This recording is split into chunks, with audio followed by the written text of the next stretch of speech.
So the 2025 Senior Bowl is literally right around the corner, which means the Senior Bowl invites have officially started to go out. And we got a guy that's committed to the Senior Bowl at this point that is considered one of the best tackles in this class. And some people think he may actually be the #1 tackle. Now keep in mind, we're 6 months away from the actual NFL draft, but Charles Grant out of William and Mary is getting so much hype. At least by the NFL scouting community, right? I think at the moment the NFL draft community hasn't actually caught up yet. Pro Football Focus had Charles Grant as a 7th-round prospect as of like a week ago. But we're getting to the point where some of the board's going to start to essentially change. And Charles Grant's going to be a guy that's going to rise up the draft boards. Now, come in April, right, 6 months away from this point, we don't know if Charles Grant's going to actually be a first-round pick. But a scout told me he thinks Charles Grant is ultimately the best tackle in this class, but he will have to prove it against other top-tier competition, and this is why it was absolutely pivotal for this guy to accept the Senior Bowl. You know, this guy's going to end up going to the Senior Bowl, and he's going to go up against some of the best pass rushers in the country. Keep in mind, this year is the first year juniors can actually attend the Senior Bowl, right? In the past, it was only seniors. Juniors were not allowed to attend, but the NFL made a change, and now you can actually get juniors at the Senior Bowl. So guys that are going to come out this year, you know, Nick Scott and James Pierce Jr. and other defensive ends that may not have been eligible in the past will all potentially go to the Senior Bowl. And they'll want to go up against guys like Charles Grant, but at the same time, Charles Grant will want to go up against these guys and really show the type of player he is. Now, if you guys have not watched Charles Grant's tape, trust me, do yourselves a favor and go check it out. The guy is an absolute beast, man. First and foremost, he's very fluid in the movement. You can tell this guy really knows how to essentially get from point A to point B. The 10-yard split that's been measured for him, he's as fast as like wide receivers out there. And you see that on tape, right? This guy's 6'5". He can move really well. But the thing that really sticks out to me is just the physicality this guy plays with. Now, he might not actually end up being an offensive tackle in the NFL. The scout that I spoke to did say that he thinks he's the best tackle in this class, but he also thinks a handful of teams are actually going to value him as an interior offensive lineman. And Charles Grant brings that mindset, right? So I think he's going to be a really interesting player to be able to analyze at the Senior Bowl. I love the physicality, love the movement. When he gets his hands on guys, he shuts guys down, right? But again, that is also at the FCS level, not at the FBS level. And I think that does kind of make a difference a little bit. But we will see this guy go up against some of the better players coming out of college. And keep in mind, Charles Grant was the actual first accepted invite, right? And I'm sure he wasn't the first guy that actually told Jim Nagy that, hey, I want to come to the Senior Bowl. But I think Jim Nagy wanted to make sure that the guy that ultimately gets credited as the first quote-unquote accepted invite would be a guy that could really make a difference. And I do think Charles Grant's that type of guy. And I think that's why Jim Nagy is pumping him up a little bit as well, right? I love Kelvin Banks. I think he is going to play tackle in the NFL. There's guys like that are coming out like Minnesota, for example, the left tackle there, Iriante. He looks good as well, right? But I'm just not sure if those guys are better tackles than Charles Grant. The Minnesota guy's a little slow for me. Kelvin Banks is on the shorter side, right? I think he's like 6'4", 6'4 and a half. Will Campbell, I already spoke about this on a past video. I don't value Will Campbell as an offensive tackle. To me, this guy's going to end up playing guard at the next level.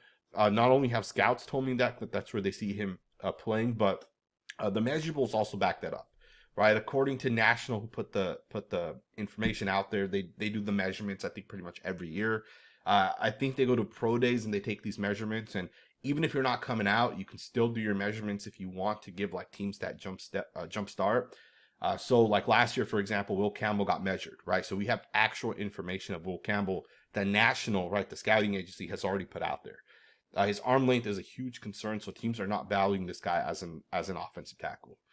But Charles Grant's an interesting guy to kind of keep an eye on. Of course, this is all very fluid, right? We're 6 months away, right? We still have legit games left this season. We have playoff games as well, right? And I know he's at the FCS school, but maybe he plays like NDSU, right? And they end up putting out some good players. And speaking of NDSU, I think it's good to go ahead and talk about another guy that accepted the Senior Bowl. You got Gray Zabel coming out of NDSU. So we're going to talk about just one other guy outside of Gray Zabel. I want to just talk about him first, but this other guy that I'm going to talk about is a guy that people are sleeping on. He's another guy that's been getting first-round potential, first-round hype.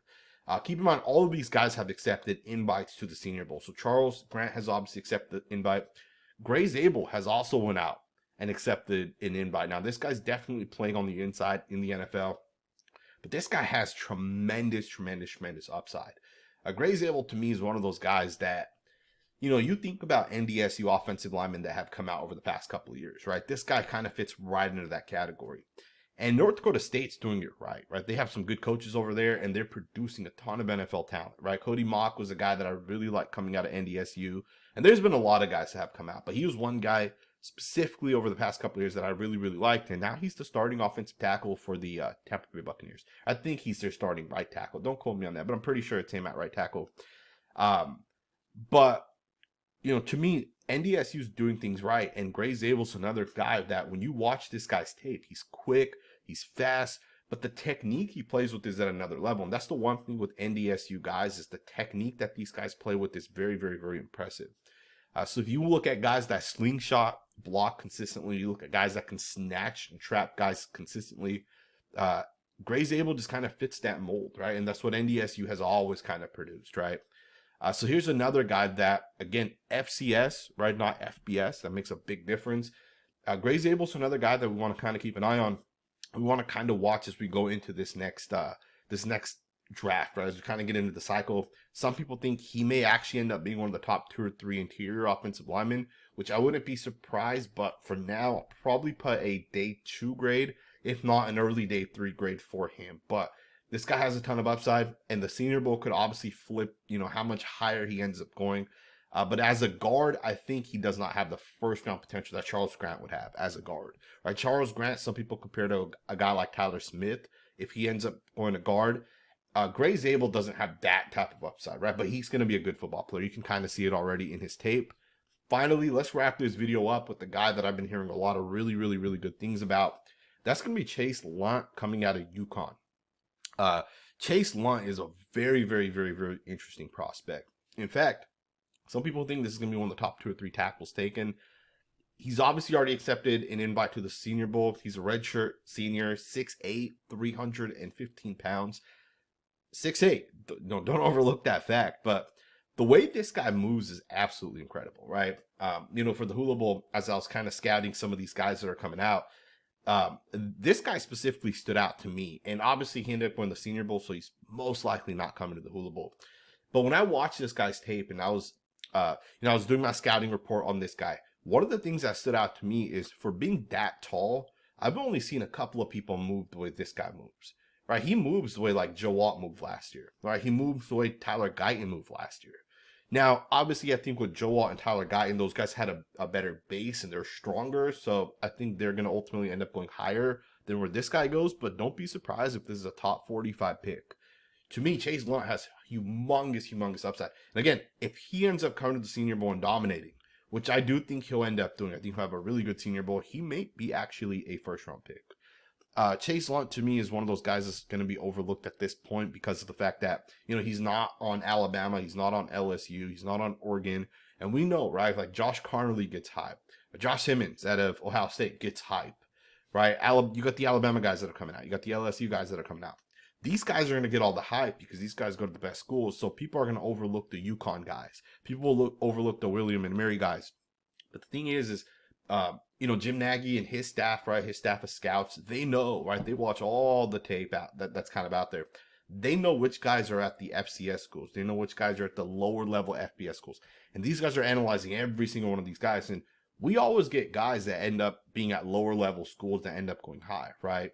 NC State had the left tackle, Ika Mikwanu, that came out. He ended up being the 7th overall pick.